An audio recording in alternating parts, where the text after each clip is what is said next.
प्यारे बच्चों, आप सभी का हमारे चैनल पे बहुत बहुत स्वागत है। जितने भी विद्यार्थी क्लास 10th में हैं और मेरे प्यारे बच्चों 8 मार्च को अगर आप गृह विज्ञान का पेपर देने वाले हो तो गृह विज्ञान का 100% वायरल पेपर लेकर के आ चुका हूं। और मेरे प्यारे बच्चों, आज के इस वीडियो के माध्यम से मैं आप सभी को पूरा पेपर सॉल्व करके दिखाने वाला हूं, वो भी बोर्ड एग्जाम की कॉपी पर। तो टॉपर कॉपी कैसे लिखते हैं, कौन सा तरीका अपनाते हैं, कौन सी गलती आपको नहीं करना है, सब कुछ मैं आप सभी को डिटेल में बताने वाला हूं। और मेरे प्यारे बच्चों, एक बात मैं पूरी गारंटी के साथ बोल सकता हूं कि जो भी विद्यार्थी इस पूरे वायरल पेपर का सलूशन एंड तक देख लेता है तो अब की बार गृह विज्ञान वाले पेपर में 70 में 70 नंबर फोड़ करके आएगा। इस बात की 100% गारंटी है, क्योंकि मेरे प्यारे बच्चों 8 मार्च को बिल्कुल यही पेपर आने वाला है। लास्ट पेपर है, तैयार करके चले जाओ। पूरा पेपर सॉल्यूशन के साथ बताऊंगा, कौन सी गलतियां नहीं करना है, सब कुछ मैं आप सभी को इस बोर्ड एग्जाम की कॉपी पर पूरा पेपर सॉल्व करके दिखाने वाला हूं। तो आइए बच्चों, बिना टाइम को वेस्ट किए सेशन की शुरुआत करते हैं। और बिल्कुल 8 मार्च को ऐसा ही पेपर मिलने वाला है। 70 नंबर का पूर्णांक पूछा जाएगा। 3 घंटा 15 मिनट में पूरा पेपर धुआं करके आना है। तो सबसे पहले प्यारे बच्चों बात करेंगे, 15 मिनट में पूरा पेपर ध्यान से पढ़ना है और यहाँ पे सारे क्वेश्चन अटेम्प्ट करना है। एक भी क्वेश्चन को आपको छोड़ना नहीं है, सारा क्वेश्चन अटेम्प्ट करना है। खंड अ में 20 नंबर के 20 बहुविकल्पी पूछे जाएंगे, धुआं कर दोगे, कहीं से कोई दिक्कत नहीं आएगा। जिनको एमआर आंसर शीट पे सॉल्व करोगे, इतना बात पता है। इरेजर का, कटर का, वाइटर का इस्तेमाल नहीं करना है, वरना नंबर कटेंगे, ठीक है ना, फेल भी हो जाओगे। सबसे पहले मेरे प्यारे बच्चों बात करेंगे यहाँ पे खंड अ, जो कि यहाँ पे 20 नंबर का पूछा जाता है। सबसे पहले खंड अ का पोस्टमार्टम करते हैं, उसके बाद से खंड ब का भी यहाँ पे पोस्टमार्टम निपटारा करने वाले हैं। आराम से पूरा पेपर देखते रहना, एक कदम पूरा पेपर सॉल्यूशन के साथ बताऊंगा, ठीक है ना। लास्ट पेपर है, बीपी बोर्ड ने जारी किया है, आराम से देख लो। सबसे पहला क्वेश्चन क्या है, 7 लीटर दूध का दाम 420 रुपया है, तो 1 लीटर दूध का दाम निकालना है। 420 में भैया आराम से 7 से डिवाइड कर दो, 7 छक्का 42, 60 रुपया प्रति लीटर निकल करके आ जाएगा। यहाँ पे चौथा ऑप्शन धुआं हो जाएगा। आगे बात करेंगे सेकंड ऑप्शन, सेकंड क्वेश्चन कि गिफ्ट चेक के रूप में कितना राशि दिया जाता है, 30, 25, 50 या 21 रुपया। तो मेरे प्यारे बच्चों, गिफ्ट चेक के तौर पे अगर हम कोई भी राशि देंगे तो 21 रुपया, 51 रुपया, 101 रुपया, 501, 1001, इस प्रकार की राशि को हम यहाँ पे गिफ्ट करते हैं, ठीक है ना, याद रख लेना। अगला हमारा क्वेश्चन क्या है, इंपॉर्टेंट क्वेश्चन, इसको तैयार कर लो भाई। इंपॉर्टेंट क्वेश्चन है, पूरा पेपर ही वायरल है, ठीक है ना। पारिवारिक बचत की सुरक्षा का साधन क्या है, बैंक, पोस्ट ऑफिस, दोनों या इनमें से कोई नहीं। तो भैया पारिवारिक बचत कहां पे आप जाके जमा करते हो बताओ। तो बैंक में भी हम कर सकते हैं, पोस्ट ऑफिस में के माध्यम से भी कर सकते हैं, यानी कि दोनों ऑप्शन यहाँ पे बिल्कुल राइट आंसर हो जाएगा। अब आगे बात कर लेते हैं, अगला हमारा क्वेश्चन क्या है कि जल के माध्यम से फैलने वाला रोग कौन सा होता है, पेचिस, अतिसार, हैजा या इनमें से कोई नहीं।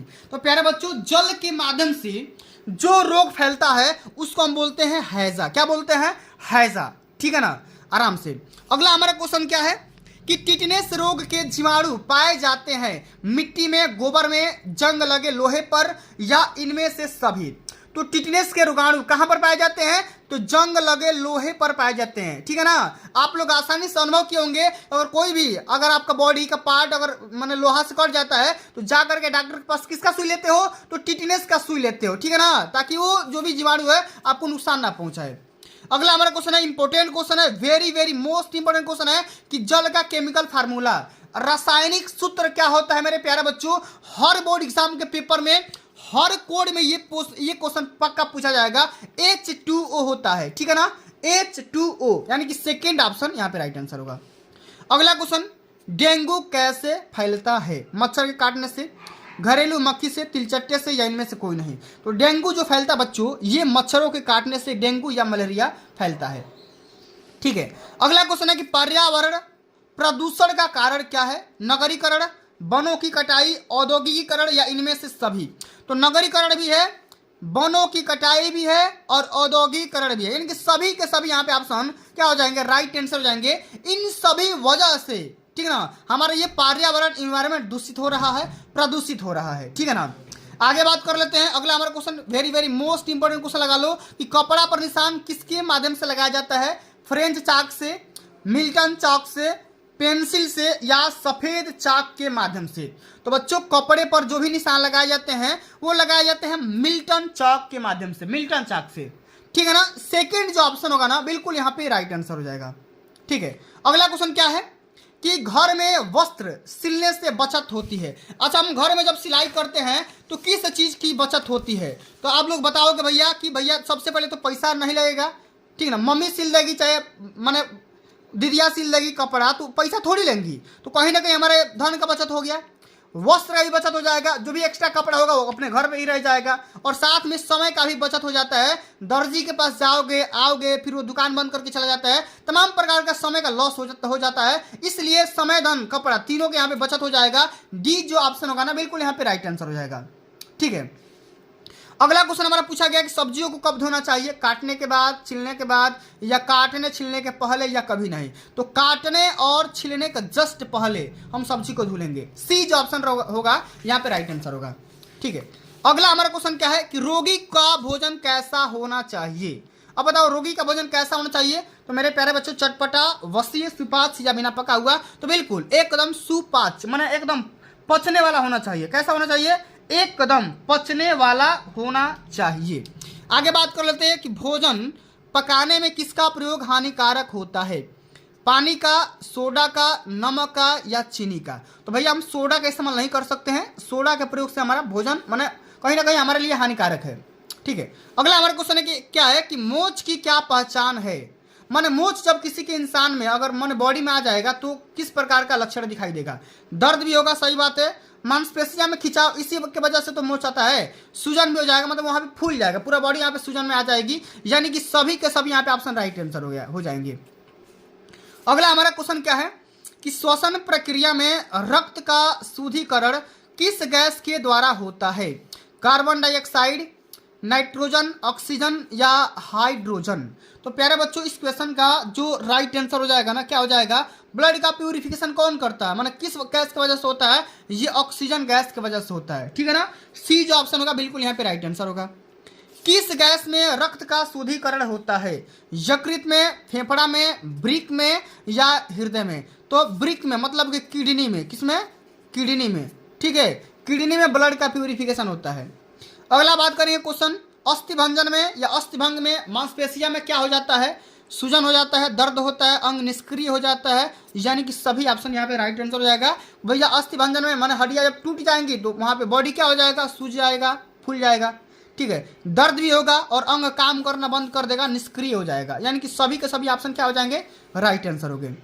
अगला हमारा क्वेश्चन क्या है कि एक स्वस्थ व्यक्ति की हृदय गति प्रति मिनट कितना होता है? माने एक इंसान 1 मिनट में कितना बार सांस लेता है? तो मेरे प्यारे बच्चों जो उसका हार्ट होता है ना, हार्ट माने हृदय कितना बार धड़कता है? तो आप बताओगे 72 से लेकर के 80 बार तक। ये स्टैंडर्ड होता है। ठीक है ना। स्वस्थ इंसान जो होता है ना 1 मिनट में उसका जो हार्ट होता है, हृदय होता है, 72 से लेकर के 80 बार तक धड़कता है, और 16 से लेकर के 17 बार तक सांस लेता है। ठीक है ना। चलो अगला हमारा क्वेश्चन है कि थर्मामीटर के माध्यम से क्या ज्ञात करते हैं? नाड़ी की गति, श्वास की गति, रक्तदाब, या बॉडी का टेम्परेचर यानी कि शरीर का तापमान? यानी कि डी ऑप्शन यहाँ पे राइट आंसर हो जाएगा। अब प्यारे बच्चों आगे बात कर लेते हैं। अगला हमारा क्वेश्चन क्या दिया गया है कि मानव शरीर में पसलियां की संख्या कितनी होती है? माने हमारे बॉडी में कुल मिलाकर एक पसली कितना होता है ये आपको बताना है। ठीक है। 20, 22, 24 या 28? तो कुल मिलाकर के 12 जोड़ी पसलियां होती है ना, तो कुल मिलाकर के 24 यहाँ पे पसलियां हो जाएंगी। यानी कि सी जो ऑप्शन होगा बिल्कुल यहाँ पे राइट आंसर हो जाएगा। अब मेरे प्यारे बच्चों बात करेंगे आपका यहाँ पे जो सेक्शन होता है खंड ब। अब यहाँ पे जो भी खंड ब होता है ना इस प्रकार का पूछा जाता है। ठीक है ना। आप यहाँ पे देख सकते हैं। तो इसको कैसे सॉल्व करना है, कॉपी में कैसे लिखना है, पूरा यहाँ पे तरीका के साथ बता दे रहा हूँ। आराम से इसको देख लो। ठीक ना। पूरा पेपर सॉल्व करके दिखाऊंगा, कहीं भी नहीं भटकना है। 50 नंबर कैसे ला सकते हो? ठीक ना। आराम से इसको देखते रहिए। सबसे पहले बात करेंगे, निर्देश दिया गया है कि प्रश्न संख्या 21 से लेकर के 26 तक अति लघु उत्तरीय है। ठीक है ना। जिसके आंसर 25 शब्द में देना होगा, और हर एक क्वेश्चन 6 नंबर के हैं। 12 नंबर केवल इस खंड से मिलेंगे। ठीक है ना। अति लघु उत्तरीय वाले सेक्शन से। सबसे पहला क्वेश्चन क्या है कि लचीला बजट से आप क्या समझते हैं? अच्छा, लचीला बजट। अब लचीला बजट के बारे में पूछ दिया, आप कैसे इसको कॉपी में लिखोगे? तो खंड ब वर्णनात्मक प्रश्न, प्रश्नोत्तर संख्या 21। इसी प्रकार से कल वाले पेपर में आपको एकदम 8 मार्क्स के पेपर में लिख करके आना है। ठीक है ना। लचीला बजट, हेडिंग में लिखोगे यहाँ पे लचीला बजट बना दोगे। क्या होता है लचीला बजट? तो लचीला बजट जिसे परिवर्तनीय बजट के रूप में जाना जाता है और गतिविधि के स्तर में परिवर्तन के अनुसार परिवर्तन की अनुमति भी देता है, इसी को लचीला बजट कहेंगे। मतलब जब चाहे इसको बदल सकते हैं, फ्लेक्सिबल होता है, ठीक है ना। आय के अनुसार व्यय के अनुसार ये पूरा कंट्रोल हो जाता है, ठीक है। इस प्रकार से पूरा यहाँ पे आराम से लिख दोगे, पूरा नंबर यहाँ से पा जाओगे। अगला हमारा क्वेश्चन है कि ओजोन परत का क्या महत्व होता है, क्या इंपॉर्टेंस होता है, इसके बारे में यहाँ पे लिखना होगा, ओजोन परत के महत्व के बारे में। तो मेरे प्यारे बच्चे इस क्वेश्चन को कैसे सॉल्व करोगे यहाँ पे ध्यान दीजिएगा, ठीक है। प्रश्नोत्तर संख्या 22, ओजोन परत का महत्व, यहाँ पे हेडिंग लगा लोगे, लिखोगे ओजोन परत को हमारी पृथ्वी का कवच कुंडल या कवच माना जाता है, क्योंकि यह परत पृथ्वी को सूर्य की हानिकारक पराबैंगनी किरणों से हमें बचाने का काम करती है और ओजोन परत के बिना जीवन संकट में पड़ सकता है, ठीक है ना। इस प्रकार से पूरा यहाँ पे क्वेश्चन लिख दोगे, एक भी नंबर नहीं कटेगा, ठीक है। अब मेरे प्यारे बच्चों अगला जो हमारा क्वेश्चन आता है ना, ये वाला 23 नंबर कि नाप लेने की 2 विधियों के नाम बताइए। नाप लेने की कौन कौन सी विधियां होती है उसका नाम खाली लिख दो, यहाँ से 2 नंबर मिल जाएगा। नाप लेने की 2 विधियां कौन सी होती है? निम्न विधियां होती है, छाती के नाप के आधार पर शरीर के अन्य भागों की नाप का अनुमान लगा लेना और प्रत्येक अंग का अलग से नाप लेना, ठीक है ना। तो बॉडी का हर एक अंग का अलग से नाप लो या छाती के आधार पर नाप ले लो, दोनों विधि में से कोई भी यहाँ पे नाप ले लो, पूरा यहाँ से काम हो जाएगा, ठीक है। अब अगला हमारा क्वेश्चन क्या पूछा गया कि मोच किसे कहते हैं? वेरी वेरी इंपॉर्टेंट क्वेश्चन है, ठीक है। मोच किसे कहते हैं यहाँ पे देखो ध्यान से। तो प्रश्नोत्तर संख्या 24 में लिखेंगे मोच हड्डियां जोड़ के स्थान पर एक दूसरे के बंधक सूत्रों अथवा तंतुओं से जुड़ी होती है। अचानक चलते फिरते, ठीक ना, ऊंचे नीचे स्थानों पर पैर पड़ने अथवा गिर जाने के कारण बंधक सूत्र आपस में टूट जाते हैं, खिंच जाते हैं, क्रैक हो जाते हैं, ठीक है ना। इसी को क्या कहते हैं? मोच कहते हैं। आ गया समझ में? इसी प्रकार से लिख दोगे, पूरा नंबर पा जाओगे। अगला हमारा क्वेश्चन क्या है कि खड़े होकर भोजन पकाने के क्या लाभ होते हैं, क्या उद्देश्य होते हैं, ठीक है। आराम से समझो, इसमें लिखेंगे खड़े होकर भोजन पकाने का लाभ। क्या होता है लाभ? तो गृहिणी के कपड़े खराब नहीं होते हैं, बार बार उठना बैठना नहीं पड़ता है, जिससे थकान कम हो जाती है और भोजन परोसने में सुविधा होती है और रसोई घर में गंदगी कम फैलती है, ठीक है ना। इस प्रकार से इसका लाभ लिख दोगे, पूरा नंबर, एक भी नंबर नहीं करेगा, 2-2 नंबर का क्वेश्चन है। आराम से 2-3 शब्द में 2-3 लाइन में यहाँ पे लिख दोगे, पूरे यहाँ से काम हो जाएगा, ठीक है। अगला हमारा क्वेश्चन क्या है यहाँ पे देखो, ठंडी सेक की विधियां के बारे में आपको बताना है। ठंडी सेक की कौन कौन सी विधियां होती है, यह भी क्वेश्चन 2 नंबर का पूछा गया। आराम से लिख दो, ठंडा स्पंज, ठंडी पट्टी, बर्फ की थैली, बस इतना लिख दोगे, 2 नंबर यहाँ से पा जाओगे। अब अगला क्वेश्चन यहाँ पे देखो, जो कि अति लघुत्तरी मैंने बता दिया, अब लघुत्तरी वाला आ गया, ठीक ना, ये वाला जो कि 50 शब्द में लिखना होगा। हर क्वेश्चन 4 नंबर के रहेंगे। पहला ही क्वेश्चन है कार्बोहाइड्रेट और प्रोटीन पोषक तत्व की सुरक्षा के उपाय कैसे करेंगे। तो मेरे प्यारे बच्चों इसका सेफ्टी यहाँ पे लिख दो भाई, कार्बोहाइड्रेट कैसे इसका उपाय करेंगे और प्रोटीन के बारे में कैसे उपाय करेंगे। अब यहाँ पे देखो बहुत सारे विद्यार्थी क्या करते हैं, उनको पता नहीं होता, वो सोचते हैं कि हम बाद में करेंगे। अरे मेरे प्यारे बच्चे, आपको बाद में नहीं करना है, आपको उसी टाइम करना है, ठीक है ना। अब इसको देखो पेज का अंत में भी कर सकते हो, अब बच्चे ने इसको छोड़ दिया तो भाई यहाँ से नंबर कट जाएंगे, ठीक है ना।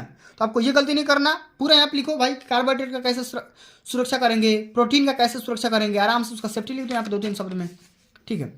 चलो अगला हमारा क्वेश्चन यहाँ पे आ गया 28 नंबर क्वेश्चन, शरीर में जल का काम बताइए। हमारे बॉडी में जल का क्या काम होता है, ठीक है। तो जल का काम क्या होता है, तो मानव शरीर में लगभग जो जल का हिस्सा होता है 70% पानी ही होता है, ठीक ना। और स्वास्थ्य वजन बनाए रखने के लिए, शरीर में विषाक्त पदार्थों को बाहर निकालने के लिए, लार जैसे शारीरिक तरल पदार्थ बनाने के लिए, मदद करने के लिए, ठीक ना। नियमित रूप से मल त्याग करने के लिए, मांसपेशियों में काम ठीक करने के लिए, ठीक ना। मतलब तमाम प्रकार का हमारे बॉडी में जल का काम होता है। माने जल का 70% हिस्सा, मैंने अगर बात करें पूरा हमारे बॉडी का जल जो होता है ना, 70% हिस्सा जल का ही बना होता है। तो इतना सारा काम होता है, बहुत सारा काम होता है, मैंने बता दिया। अब अगला हमारा क्वेश्चन न्यूमेरिकल क्वेश्चन पूछा गया है। यहाँ पे देखो, एक साइकिल का क्रय मूल्य 1600 रुपया है, विक्रय मूल्य 2000 रुपया है, तो लाभ का परसेंटेज बताइए। मैंने खर्चा है 2000 में, खर्चा है 1600 में, बेच दिया 2000 में, तो लाभ हो गया 400 रुपया। आपको परसेंटेज लाभ निकालना है, तो लाभ गुना 100 बटा क्रय मूल्य कितना हो गया 1600। ये 4 बार में कैंसिल, ये 25 बार में कैंसिल, मैंने 25% कैसे करोगे यहाँ पे देखो, साइकिल क्रय मूल्य, विक्रय मूल्य, लाभ निकालो, विक्रय क्रय लाभ का परसेंटेज निकाल लो, यहाँ पे लाभ गुना 100 बटा क्रय मूल्य, पूरा बढ़िया से यहाँ पे करोगे, एक भी नंबर नहीं कटेगा, ठीक है। तरीका से कहाँ पे लिखना है और तरीका से आपको सॉल्व करके आना है। आराम से देख लो भाई, आराम से चलिएगा, आगे बात करेंगे। अगला हमारा क्वेश्चन क्या है कि खपची का प्रयोग कब और क्यों किया जाता है। माने खपची का प्रयोग कब और क्यों किया जाता है, इसके बारे में बढ़िया से डिटेल में आपको लिखना होगा, ठीक है। लिखेंगे खपची का प्रयोग में कि दुर्घटना होने पर टूटी हुई अस्थि को सहारा देने, वह स्थिर रखने के लिए अस्थि भंजन में कपचिया का प्रयोग किया जाता है। ठीक है। और अगला हमारा क्वेश्चन यहाँ पे पूछ दिया, इंपॉर्टेंट क्वेश्चन है कि भोजन पकाने के उद्देश्य क्या होता है, समझाना है। भोजन पकाने का क्या क्या उद्देश्य होते हैं इसके बारे में बढ़िया से समझाना है। ठीक है, तो क्या उद्देश्य होता है समझिएगा। तो भोजन पकाने के निम्नलिखित उद्देश्य हो सकते हैं। सबसे पहला, भोजन को सुपाच्य बनाना, स्वादिष्ट बनाना, आकर्षक बनाना, कीटाणु रहित बनाना और संरक्षित करना। ठीक है, इस प्रकार से कर दोगे एक भी नंबर नहीं कटेगा, पूरा नंबर यहाँ से पा जाओगे। ठीक है, चलो अगला हमारा क्वेश्चन क्या है। अब ये क्वेश्चन आ गया दीर्घ उत्तरी क्वेश्चन। ठीक है ना, जो कि 32, 33, 34 तीन क्वेश्चन होंगे, 6 नंबर के रहेंगे, 18 नंबर यहाँ से मिलने वाले हैं। ठीक है, पहला इसमें क्वेश्चन क्या है, पारिवारिक व्यय क्या होता है, व्यय को प्रभावित करने वाले कौन कौन से कारक हो सकते हैं, या तो लिखिए, अन्य तो गृह गणित के बारे में लिखिए, समझाइए, महत्व के बारे में समझाइए।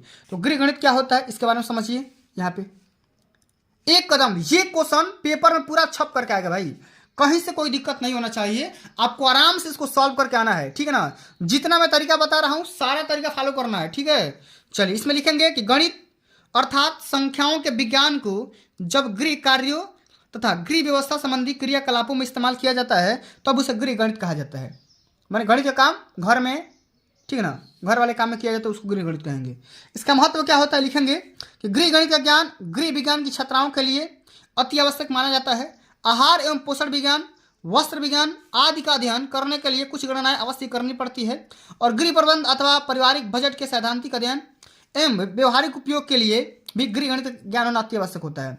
और इन तथ्यों को समझने के लिए ध्यान में रखकर के गृह विज्ञान की छात्राओं को गृह गणित के रूप में सामान्य गणित का शिक्षा प्रदान करना आवश्यक हो जाता है और इस प्रकार गृहिणियों के लिए भी गृह गणित का ज्ञान होना महत्वपूर्ण माना जाता है। ठीक है ना, इस प्रकार से हमारे जीवन में गृह गणित का क्या उपयोग होता है, क्या महत्व होता है, आराम से इसको बारे में बढ़िया से इसको सॉल्व कर लेना।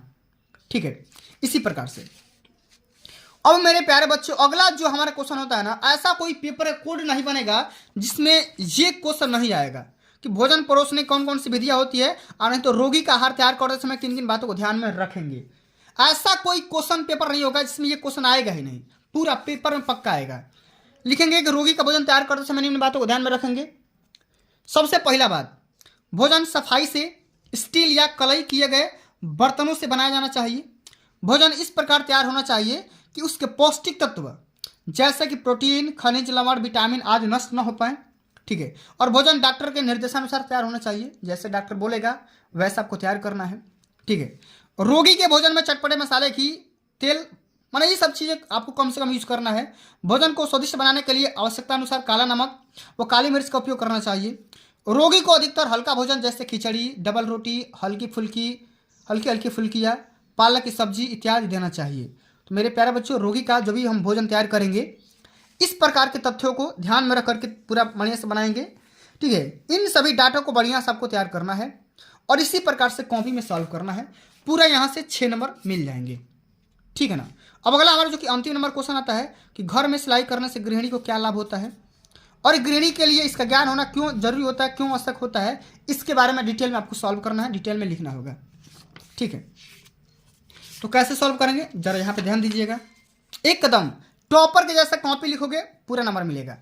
प्रश्नोत्तर संख्या 34, इसमें लिखना है कि घर में सिलाई करने से वस्त्र कम समय में और जिस समय की आवश्यकता हो उसी समय तैयार किए जा सकते हैं। मैंने सही बात है भाई कि घर में सिलाई करने से मैंने जब मन करे तब और जैसा मन करे वैसा, ठीक ना, आराम से तैयार कर सकते हैं।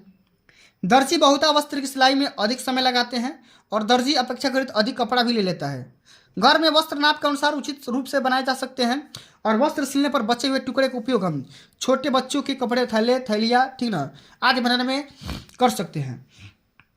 घर में सिलाई काम के में दक्षता प्राप्त हो सकती है और इसे लघु उद्योग के रूप में संचालित भी कर सकते हैं। वस्त्र की सिलाई का काम प्रारंभ किया जा सकता है और लघु व्यवस्था स्थापित किया जा सकता है। मतलब कि अगर हम घर में सिलाई करेंगे तो हम वस्त्र हमारा कम लगेगा, समय भी कम लगेगा और अपने स्वेच्छा के अनुसार हम अपने कपड़ा का डिजाइन भी तैयार कर सकते हैं। और जो कपड़ा बच जाता है ना मेरे प्यारे बच्चों, जो कपड़ा बच जाता है हम उसका यूज भी कर सकते हैं।